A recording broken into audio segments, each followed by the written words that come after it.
A person's wound was exposed to some bacteria and then bacteria growth started to happen at the same place.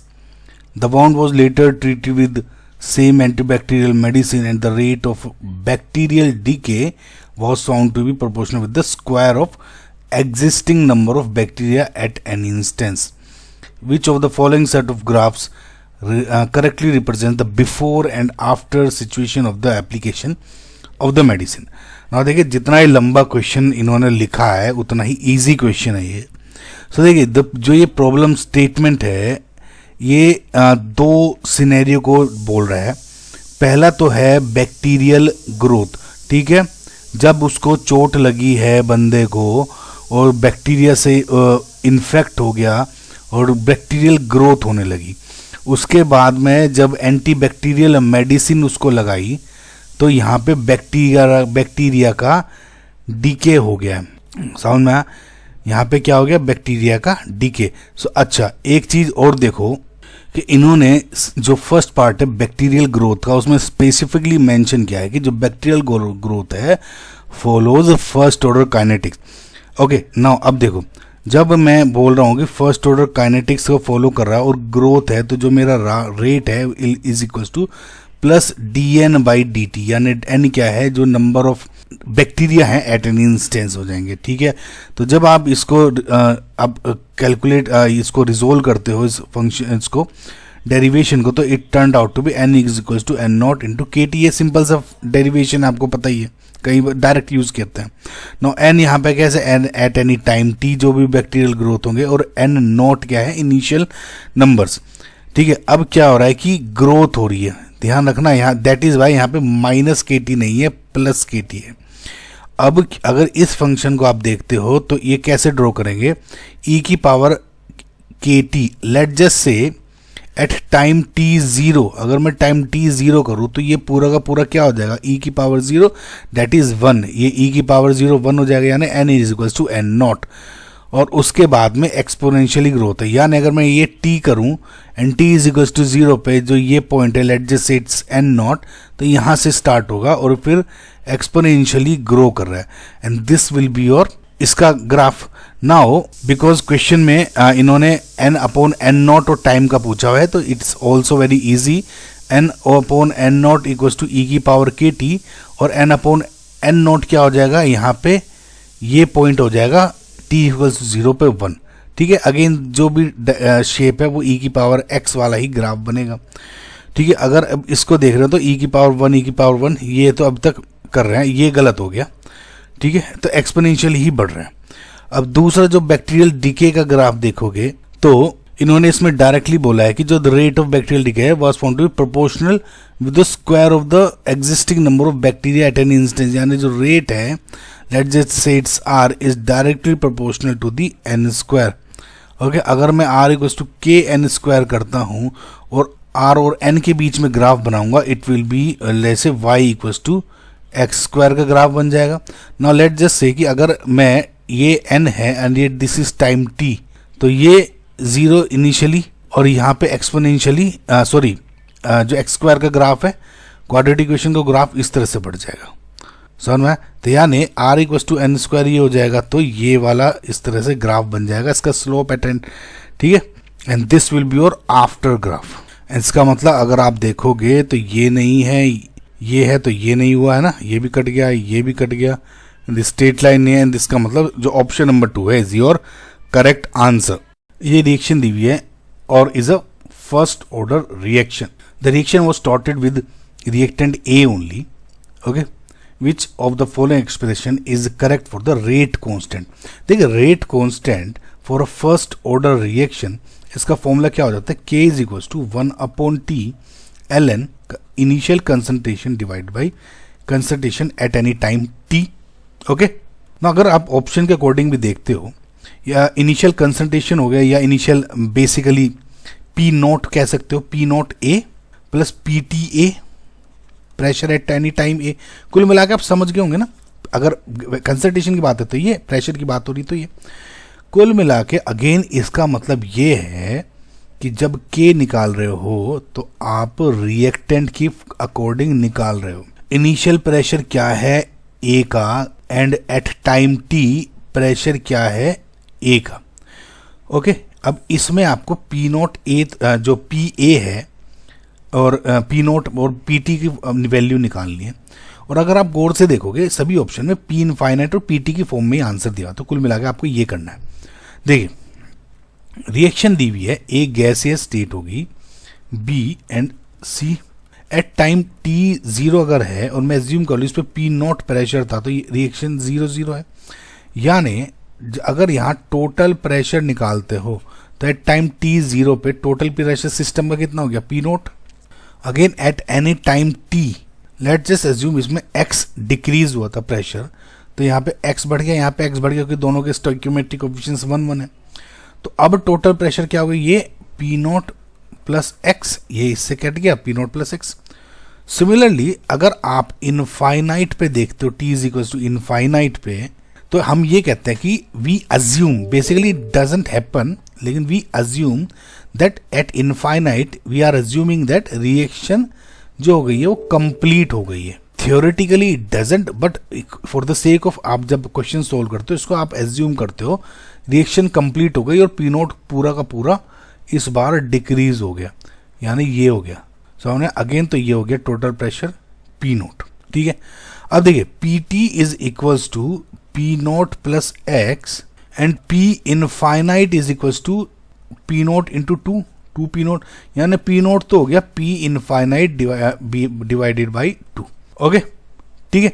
अब देखिए x is equals to P t minus P naught, so at any time t जो P t होगा, यानी ये निकालना है आपको, ये वाला, तो पी नोट माइनस एक्स, और x क्या है, ये P note minus P T plus P note, तो P T is equals to 2 P note minus P T, but P not क्या हो गया, पी इनफाइनाइट डिवाइड बाई 2, तो 2 into P infinite divide by 2 minus P T, यानी P T is equals to P infinite minus P T. ये समझ में आ गया। बस अब इसमें क्वेश्चन इसमें वैल्यूज पुट कर देते हैं।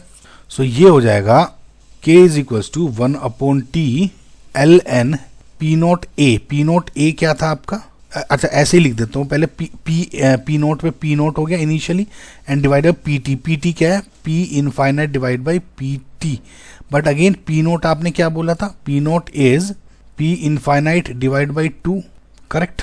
So again 1/t ln half into P infinite divide by P infinite minus T, and this is your final answer. यानी जो k की वैल्यू है इस तरह से फॉर्म हो गई, यानी जो आपका ऑप्शन नंबर 3 है इज योर करेक्ट आंसर। बस इसमें आपको ऐसे सोल्व करना था बच्चों वैल्यूज, ठीक है।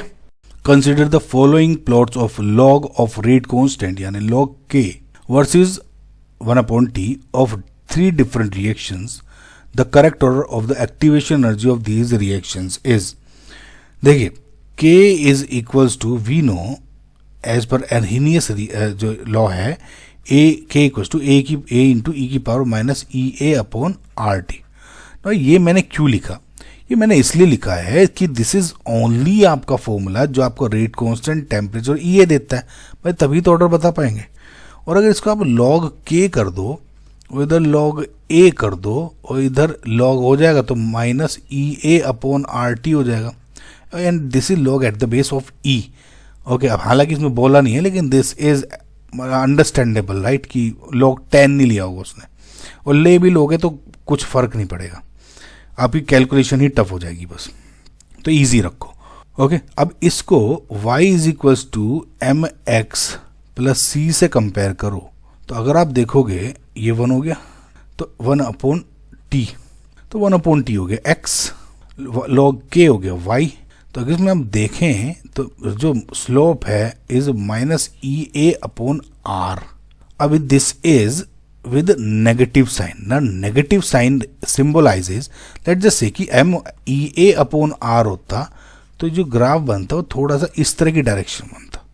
Now because M है माइनस EA अपॉन RT तो ग्राफ इस डायरेक्शन में बनता है, जो कि सब बन भी रहे हैं, ठीक है।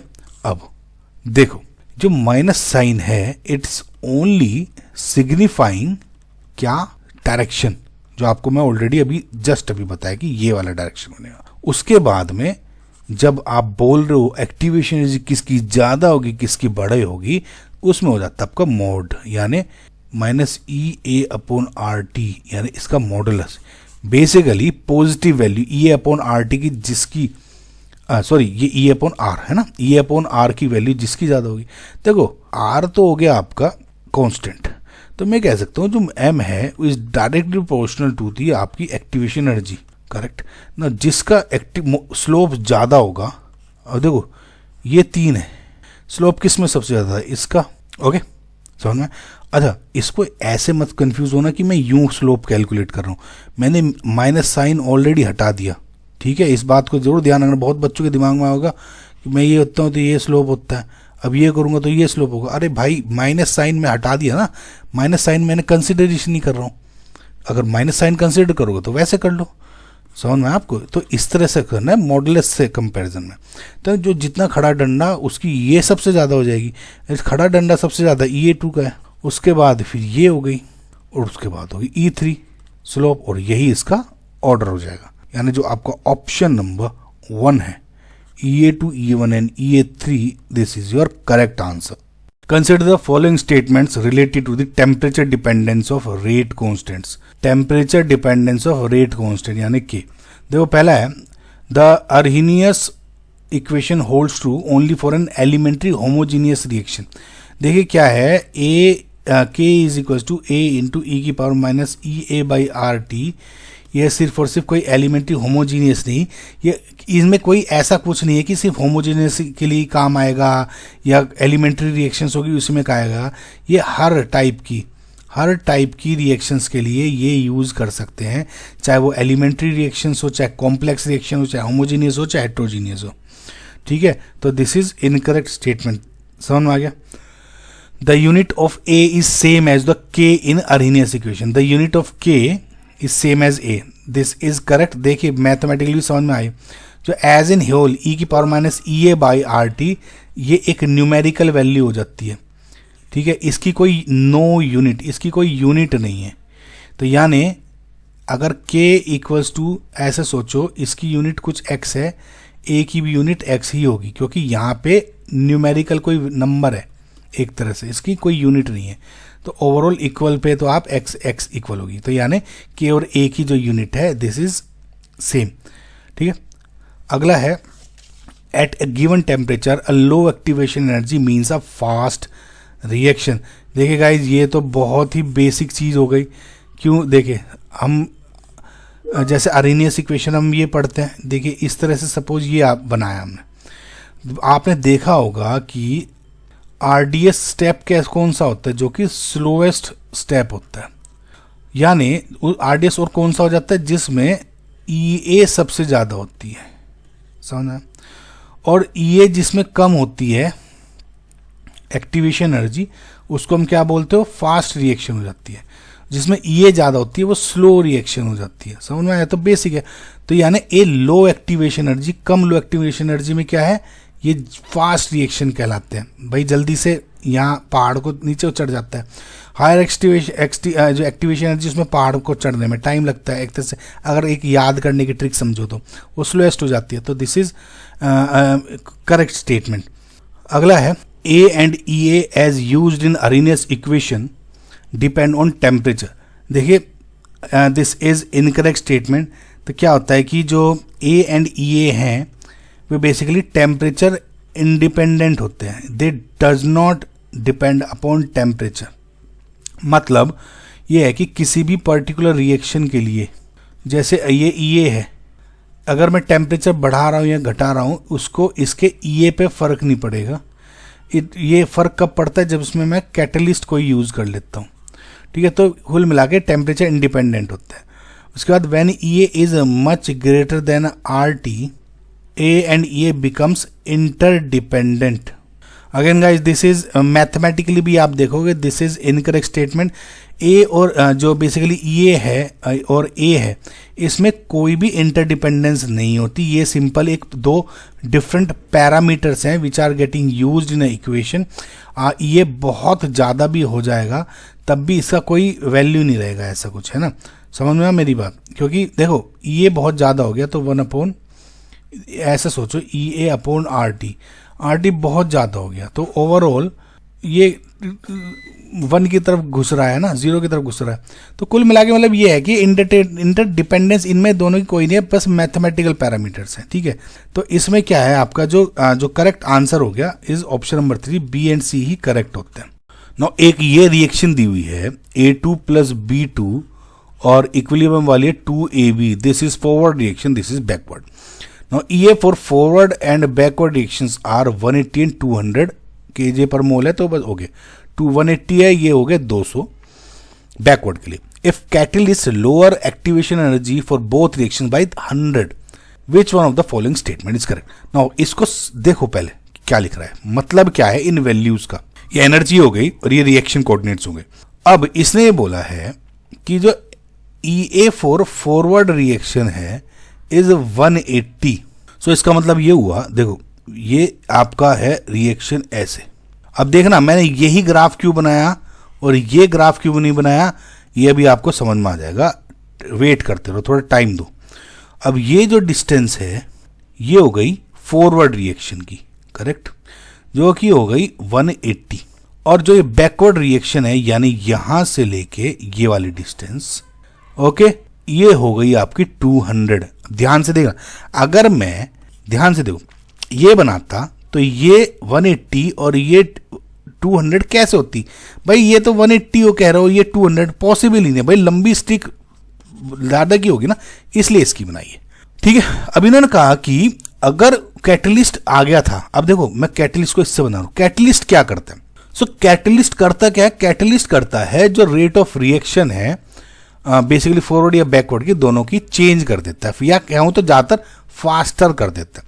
अब इस केस में देखोगे तो इसने क्या कहा था, 100 किलो जूल से लोअर कर दी। If catalyst lower EA by for both reaction by 100, ठीक है। अब देखो, अच्छा इसको देखने से पहले अभी देखो, ये था A एंड ये B, तो डेल एच ऑफ रिएक्शंस अगर आप देखोगे A B मत मानो, चलो ये X मान लो और ये Y, क्योंकि ये A B है, ये हो गया X और ये हो गया Y। तो चेंज इन एंथैल्पी या चेंज ऑफ डेल एच की वैल्यू क्या आ जाएगी? डेल एच की वैल्यू हो जाएगी, देखो ये वाली वैल्यू बाय रिएक्टेंट की और हीट और प्रोडक्ट की हीट। ये कैसे निकालोगे? 200 माइनस 180 यानी 20। समझ में? अब ये कैसे हुआ देखो, एक बार ध्यान से देखो, दिस इज एक्सोथर्मिक। अगर इसका साइन पूछेंगे आपसे, पहले तो डेल एच हो गया 20, लेकिन अगर इसका साइन पूछेंगे तो साइन कैसे बताओगे? देखो when del H is less than 0, इसका मतलब क्या होता है कि जो प्रोडक्ट की एनर्जी है इज लेसर, ये। और जब डेल एच ग्रेटर देन 0 होता है प्रोडक्ट की एनर्जी हायर होती है, यानी एंडोथर्मिक रिएक्शंस। ये क्या है? एक्सोथर्मिक रिएक्शन हो गई, यानी नेगेटिव भी हो जाएगा। समझ में आया? बस ये है, अगर आपको देखना होता तो। अब इसने क्या किया, लोअर कर दिया ने। अब ये बाई 100, ये अब ये देखोगे, गौर से देखो, एक्स की भी उतनी है अभी भी एनर्जी, वाई की भी उतनी एनर्जी, यानी एक्स ये और वाई, बस ये जो डिस्टेंस है ये 100 कम कर दिया ने। अब ये वाली जो डिस्टेंस है ये 80 हो गई भाई, फॉरवर्ड जो है, अब पहले उसे 180 वाला पहाड़ करना था प्रॉपर, अब फॉरवर्ड को सिर्फ 100 है ना, ये तो 180 माइनस 80 का पहाड़ करना है। इधर 200 माइनस, इस बार इसको पहले 200 का करता था, अब ये कितनी हो गई, जितनी भी बैठेगी 200 माइनस 100 को। समझ में आया? अब इसको क्वेश्चन को देखो, catalyst does not alter the Gibbs energy change of a reaction, this is correct statement. मैंने बताया था आपको कि गिब्स एनर्जी चेंज की वैसे कि सिर्फ और सिर्फ ये रेट को अफेक्ट करता है कि वेदर रिएक्शन स्पॉन्टेनियस होगी, नॉन स्पॉन्टेनियस होगी, या स्पॉन्टेनियस को नॉन स्पॉन्टेनियस बनाना, नॉन स्पॉन्टेनियस को स्पॉन्टेनियस बनाना। क्योंकि गिव energy del H whether less than 0 है, वेदर इक्वल टू 0 है, वेदर ग्रेटर देन 0 है, डिसाइड करता है ना आपका स्पॉन्टेनिटी इक्विलिब्रियम, तो ये नहीं अफेक्ट करता। Catalyst can cause non spontaneous reactions to occur, यानी नॉन स्पॉन्टेनियस को स्पॉन्टेनियस कर देना। अगेन वही मैंने अभी आपको बताया, गलत है कि गिब्स एनर्जी को ही जब चेंज नहीं करता तो नॉन स्पॉन्टेनियस को स्पॉन्टेनियस नहीं कर पाएगा। The enthalpy change of the reaction is +2 kilojoule पर मोल। मैंने आपको क्या बताया, दिस इज आपकी एक्सोथर्मिक रिएक्शन, क्योंकि प्रोडक्ट की एनर्जी कम है यहाँ पे, तो माइनस साइन जरूरी था, तो ये प्लस लिखा है, तो इसका मतलब ये गलत हो जाएगा, माइनस है। समझ में? The enthalpy change for the catalyst reaction is different from the uncatalysed reaction.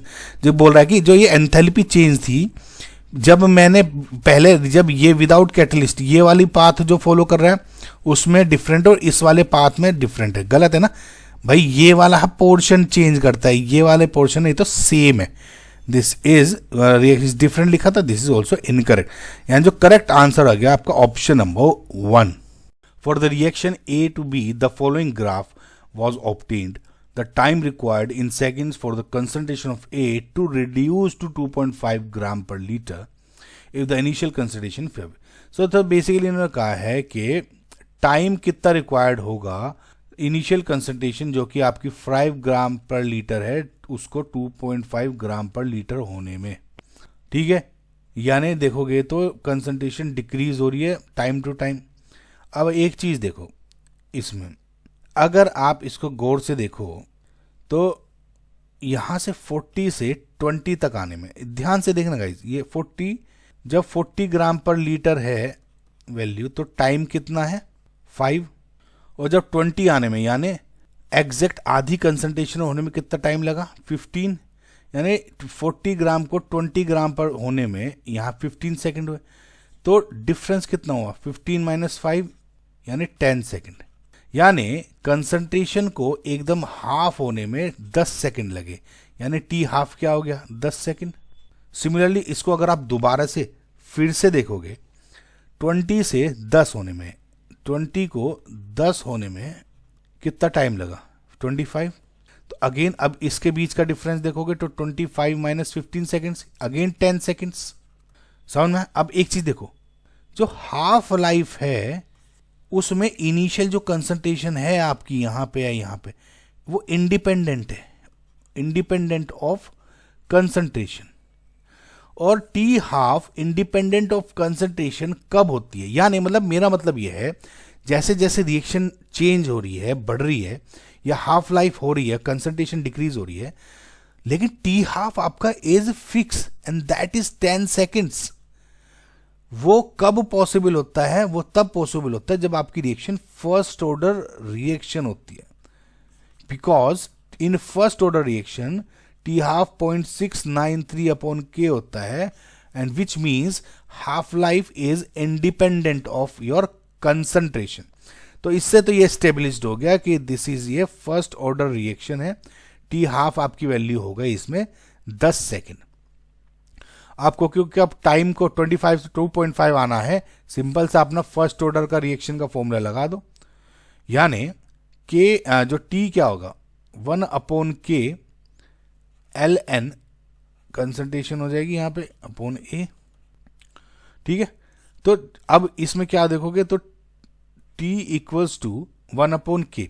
अब देखो 1/K क्या हो जाएगा, ये है तो इसको देखिए टी हाफ क्या है 10, 0.693/K तो 1/ या फिर K की वैल्यू क्या हो जाएगी 0.693 / 10 या 0.0693 है ना। तो यहां लिख दो 1/0.0693 ln ऑफ कितना 50 divided by 2.5 initial concentration divide by final concentration. बस आपको इसमें गाइस सोल्व करना है। अब देखो इसको इजीली सोल्व कैसे करते हैं, 0.0693 ln ये पॉइंट हटाया ऊपर आ गया 25 चौका 100 5 4 20, ठीक है।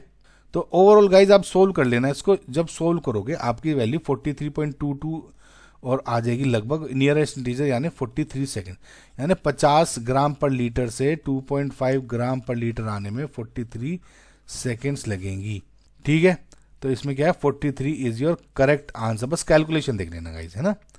Half life of zero order reaction is 1 hour when initial concentration of reaction is 2 moles per liter. The time required to decrease the concentration from A to this is, देखिए easy question दिया हुआ है कि बोला है इन्होंने कि for a zero order reaction, ठीक है, जो टी हाफ दिया हुआ है वो क्या दिया हुआ है 1 आवर।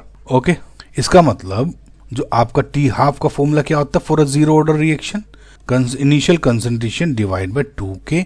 अब ये क्या दिया हुआ है 1 आवर और इनिशियल कंसंट्रेशन दी हुई है 2, तो यानी 2 divide by 2K equals to 1 hour, यानी K is equals to 1 moles पर आवर।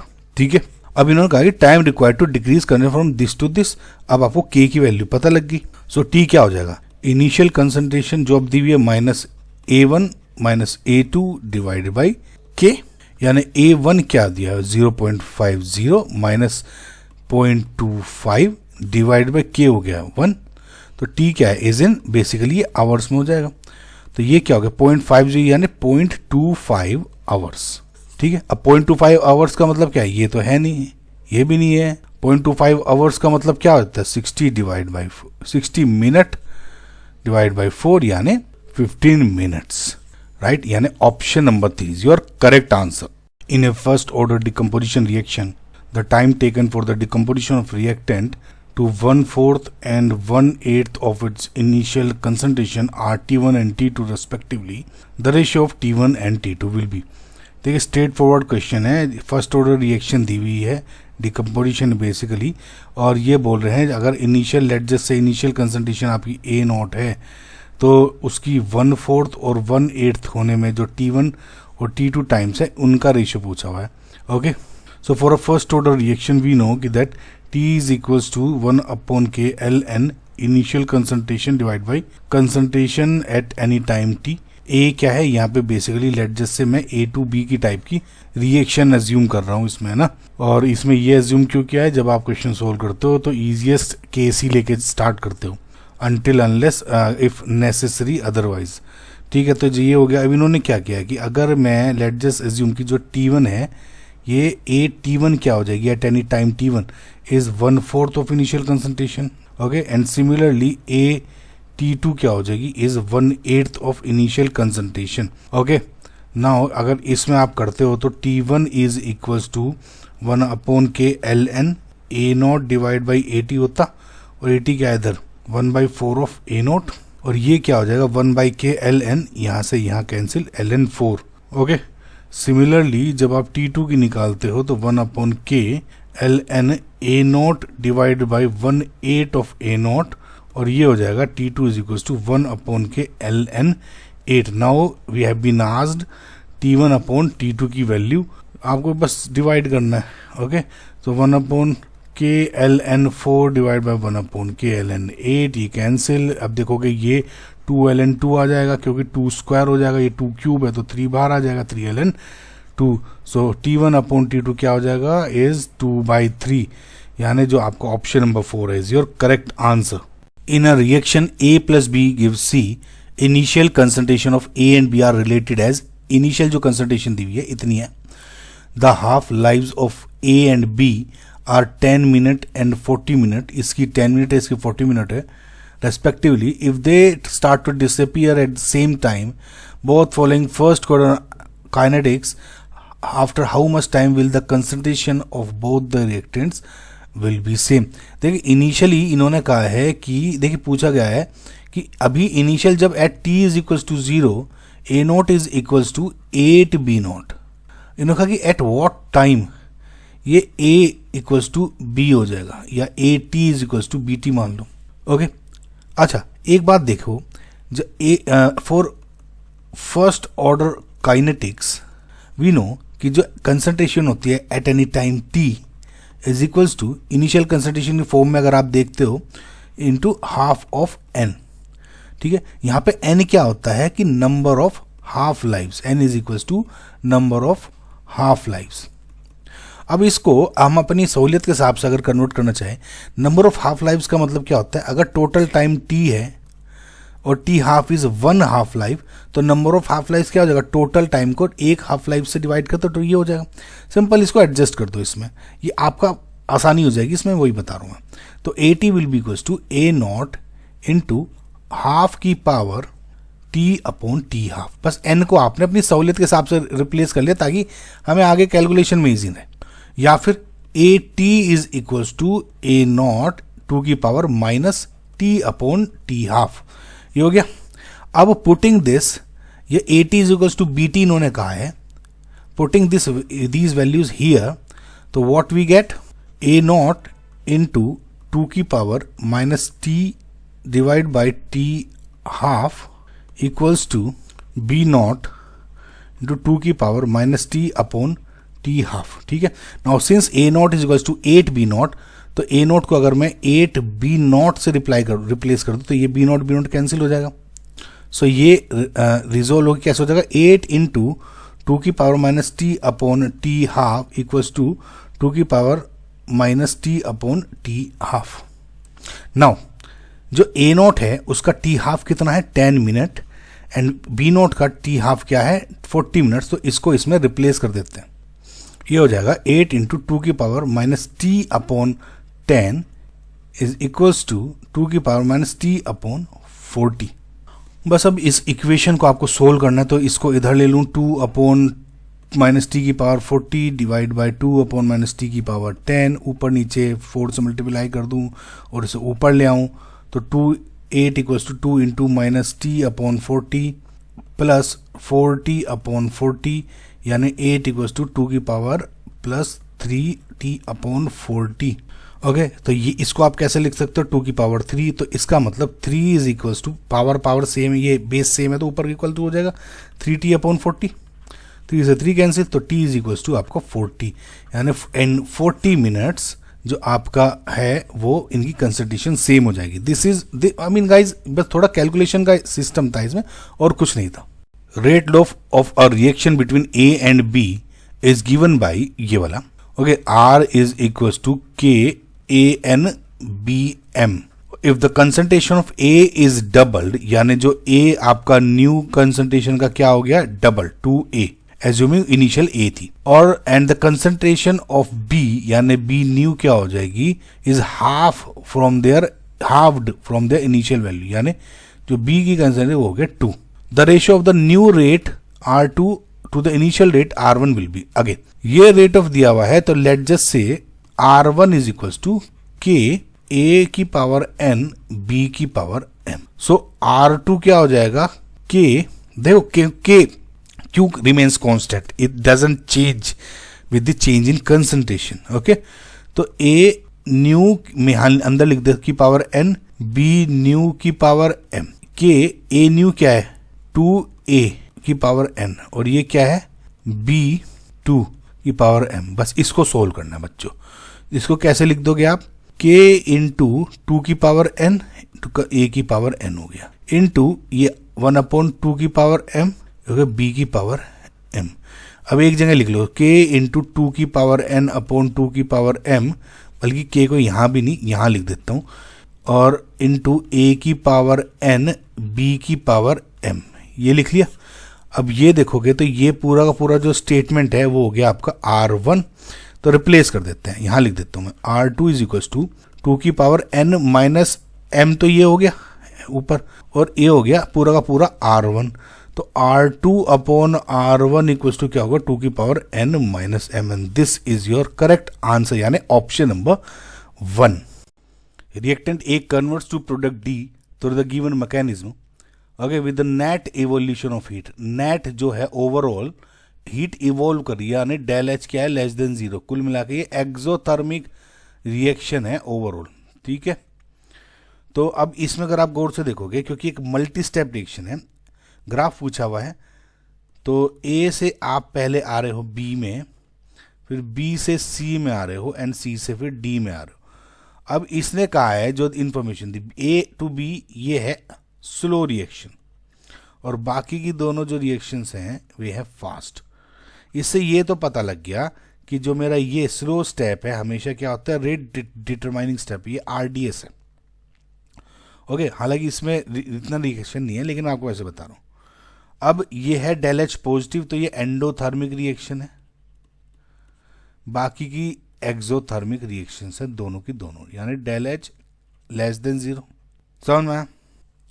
अब ये देखो क्योंकि ये स्लोएस्ट स्टेप है, तो जब आप ग्राफ बनाओगे, ठीक है, मैं बनाता हूँ, तो जैसे ये हो गया A और लेट जैसे यहाँ कहीं D हो गया, तो अब जब A से B में आ रहे हो ये एनर्जी, अब देखो ये एंडो है, यानी अगर इसकी x अमाउंट ऑफ लेट जैसे एग्जाम्पल इसकी 5 kJ एनर्जी है पर मोल, तो इसकी 5 से ज़्यादा है, 7 8 6 कुछ भी, क्योंकि एंडोथर्मिक रिएक्शन है, इसकी एनर्जी प्रोडक्ट की ज़्यादा है, समझ में। तो अगर मैं यहाँ से स्टार्ट कर रहा हूँ और ये स्लोएस्ट स्टेप है तो ये चोंच यहाँ आई और ये यहाँ पे कहीं रुका बी, ठीक है। और ये इसको आप क्या कह दोगे, EA1, या मतलब ये जो फर्स्ट वाली की स्लोएस्ट। अब क्योंकि ये भी स्लोएस्ट थी, बाकी के जो भी हैं ये जो भी ये चोट सी बनेगी इससे कम ही बनेगी क्योंकि जल्दी हो रही है। अगेन अब बी से सी पे आ रहे हैं, एक्सो है तो यानी सी की एनर्जी बी से कम है तो ये बी से नीचे आएगा। तो लेट जस्ट, और प्लस फास्टर भी है तो इससे चोंच कम होगी, ये कहीं यहाँ आ गया। समझ में आ गया कैसे देखते हैं। And same goes for C to D. अब और एक्सो यानी डी की एनर्जी इससे भी कम है तो ऐसे डी नीचे, ये नीचे है ना। अच्छा, बहुत स्टूडेंट्स को कंफ्यूज हो सकता है कि ये वाली जो ये है मैंने इससे ऊपर क्यों नहीं ली, मतलब अगर मैं ये डायरेक्शन ऐसी है और ये है तो हो सकता था इसको ऐसे भी ले सकता था। इट इज़ ऑल्सो पॉसिबल, तो ये दिक्कत नहीं है, बस अपने ऑप्शंस को देखने। अब इसमें पहले एक ऑप्शन को देखोगे अगर तो अपना ट्रेंड मैच कर रहा है ये वाला। कौन से वाला, देखो पहले इंक्रीज करी ये है, फिर ये आई प्रोडक्ट की एनर्जी कम है, यस, फिर और कम आई डी की सबसे कम, मैच कर रही है। तो अभी तो ऑप्शन नंबर 1 आपका करेक्ट आंसर दिख रहा है। इसमें अगर देखोगे तो जो ए की एनर्जी है वो कम है देन डी, ओवरऑल एंडोथर्मिक हो गई है, एक्सो हो गए, तो मुझे आगे देखने की ज़रूरत ही नहीं है। इसमें ए की डी कम है, लेकिन देखो इसमें ये स्लोएस्ट स्टेप नहीं दिख रहा है क्योंकि चोंच कम है, ये कहीं ऐसे कुछ होनी चाहिए थी, तब शायद ये ऑप्शन की कैटेगरी में आ सकता था, लेकिन अभी नहीं है। समझ में आया। सिमिलरली इसमें ये ए कम है, एंडो हो जाएगी, ये कम है। तो आई होप गाइज आपको समझ में आया होगा। ये वाला इन्होंने कंसिडर ही नहीं किया, सिंपल यही ऑप्शन बना दिया। तो option number 1 is your correct answer. Reaction ये दी हुई है, is a first order reaction, it started with pure A, और इनका टाइमिंग्स दी हुई है कि टी 10 मिनट्स पे 160 प्रेशर था सिस्टम का, और इनफाइनाइट पे 240 mmHg था। और ये कुछ ऑप्शंस दिए हुए हैं और इसके अकॉर्डिंग आपको आंसर्स देने हैं। देखिए पहला ऑप्शन दिया हुआ है initial pressure of A is 80 mmHg, यानी ऑब्वियसली T0 पे पूछा गया है, करेक्ट। सो अब देखिए ए सबके सब गैसेज हैं तो मैं डायरेक्ट लिख रहा हूं। अब at T is equals to 0, let just say जो P ये क्या था, P0 था सिस्टम का प्रेशर, इनफैक्ट हमें P0 निकालना है ना, और ऑब्वियसली इनका 0 होगा कि रिएक्शन स्टार्ट नहीं हुई है। Okay, at some time T, let just say इसमें X प्रेशर घट गया, रिएक्शन भैया गैसियस है ना तो इसका कुछ अमाउंट घटा होगा तो इसका प्रेशर भी घटेगा, और ये इसका प्रेशर बढ़ा होगा तो लेट जस्ट से इसका प्रेशर 2x बढ़ गया और इसका x बढ़ गया। 2 क्यों, क्योंकि ये यहाँ पे कोफिशिएंट से मल्टीप्लाई कर देते हैं, यही होता है। अब जब आप एट टाइम T PT निकालते हो, यानी total pressure of system eight time T क्या हो जाता है, P0 minus x plus 2x plus x, तो ये क्या आ जाता है आपका P0 प्लस 2x, तो यानी टाइम T ये क्या हो जाता है P0 minus 2x। Okay, now इसमें अब गाइज एक आपको अजम्पशन लेना होता है। अजम्पशन कैसा, देखिए वी नो कि जब फर्स्ट ऑर्डर रिएक्शन होती है और जो भी कंसंट्रेशन आप यूज करते हो या प्रेशर आप इन गैसेस स्टेट में अगर आप प्रेशर लेते हो तो जब टाइम के साथ ग्राफ बनाओगे तो ये बेसिकली एक्सपोनेंशियली डिक्रीज करता है, राइट, ऐसे। और ये बेसिकली कभी भी इस टी को, इस एक्स एक्सिस को टच नहीं करता।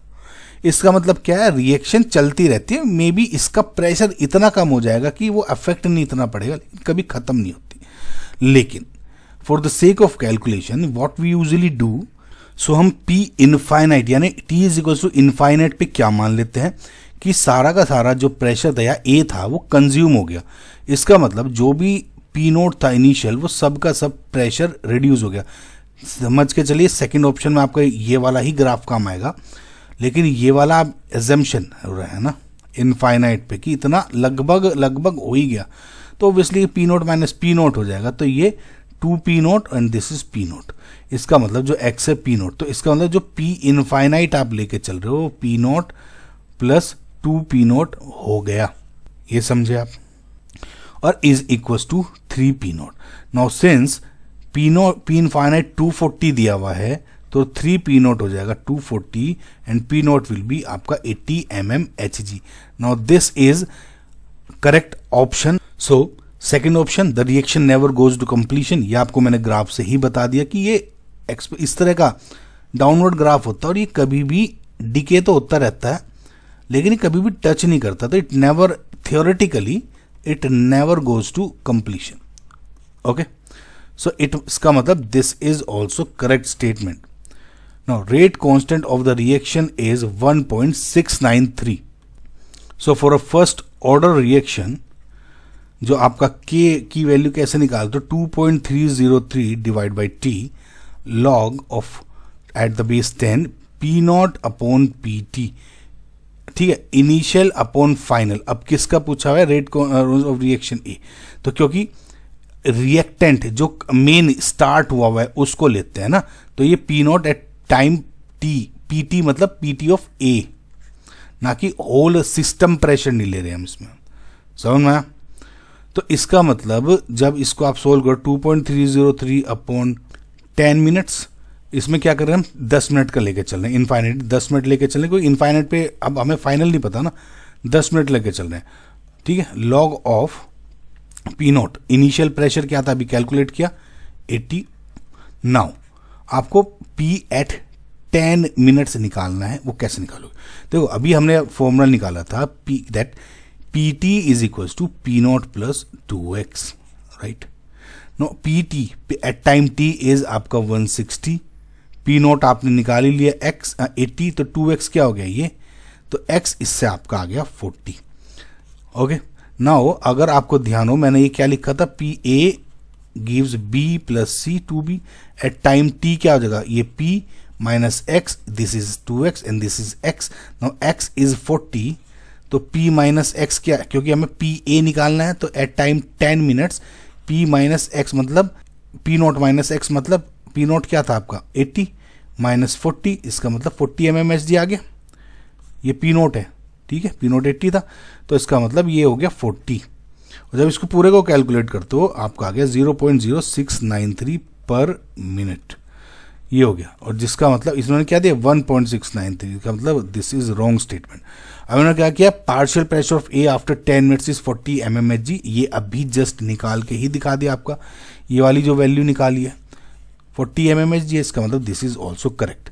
ओके, तो इनकरेक्ट पूछा था, यानी आपका जो ऑप्शन नंबर 3 है is your answer for the reaction A product. और ये ग्राफ दिया हुआ है गाइस, और इन्होंने बोला है कि concentration of A at 10 minutes is graph recording and the reaction was started with इतना, यानी ए नॉट कंसंट्रेशन दे दी है. अच्छा, इसमें आप देखिए कि जो टी हाफ है वो डायरेक्टली प्रोपोर्शनल है इस केस में कंसंट्रेशन के, करेक्ट, यानी ऐसे लिख देते कंसंट्रेशन, और जीरो से भी जा रही है.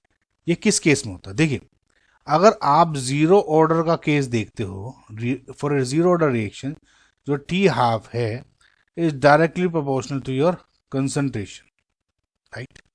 For first order reaction वही टी हाफ का क्या मतलब हो जाता है 0.693 अपॉन के, यानी इंडिपेंडेंट ऑफ कंसंट्रेशन, यानी इस पे कोई फर्क नहीं पड़ना होता है, स्ट्रेट लाइन है नहीं. इसमें क्या है, जैसे जैसे टी हाफ बढ़ रहा है कंसंट्रेशन भी बढ़ रही है ना, ए नोट. सो सिमिलरली अगर आप सेकेंड ऑर्डर में देखते हो तो टी हाफ इनवर्सली प्रोपोर्शनल हो जाता है कंसंट्रेशन की. तो इससे ये समझ में आ रहा है कि ये जीरो ऑर्डर रिएक्शन ही है. समझ में आ गया, ग्राफ को देख के समझ में आ गया. ओके, ना जब हमें ये पता लग गया कि this is a zero order reaction, तो जीरो ऑर्डर रिएक्शन में टी हाफ का फॉर्मूला क्या होता है, ए नॉट डिवाइडेड बाई 2k. समझना, यानी जो कंसंट्रेशन होगी इनिशियल डिवाइड बाई 2k. अगर इसमें वैसे भी आगे देखोगे y equals to M x से अगर कंपेयर करूं, y ये हो गया, x ये हो गया, है ना, तो m कितना हो गया, m will be 1/2k and this is your slope.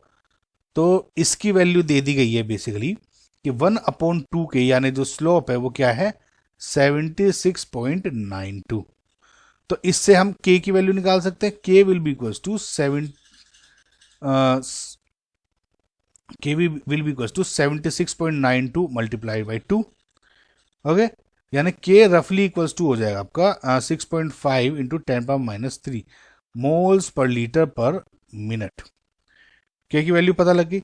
Now using integrated zero order rate law expression, A जो कंसंट्रेशन होगी at any time will be equals to A not initial concentration minus K T, and A not क्या है 2.5 पे start हुई थी, minus के क्या है आपका ये 6.5 इंटू 10⁻³ टी क्या है 10 मिनट्स पे पूछा हुआ है, करेक्ट। So into 10। अब देखिए ये ध्यान रखिएगा कि जो ये वैल्यू है मोल्स पर लीटर पर मिनट में ही है के की वैल्यू। क्यों? क्योंकि देखिए यहाँ टी हाफ जो वैल्यू दी हुई है मिनट में दी हुई है, तो टी हाफ बेसिकली मिनट में कैलकुलेट काउंट हो रहा है, तो आपको यहाँ पे जो टी है उसको इंटू 60 करके सेकंड में कन्वर्ट करने की जरूरत नहीं है, ठीक है। तो ए एट 10 मिनट्स क्या हो जाएगा, इसकी वैल्यू हो जाएगी 2.5 माइनस 0.065 यानी 2.435 मोल्स पर लीटर, करेक्ट। तो आपका जो फाइनल आंसर क्या हो जाएगा 2435 इंटू 10⁻³ मोल्स पर लीटर, यहाँ पे 10⁻³ दिया हुआ है यानी 2435। आई होप गाइज आपको समझ में आया होगा।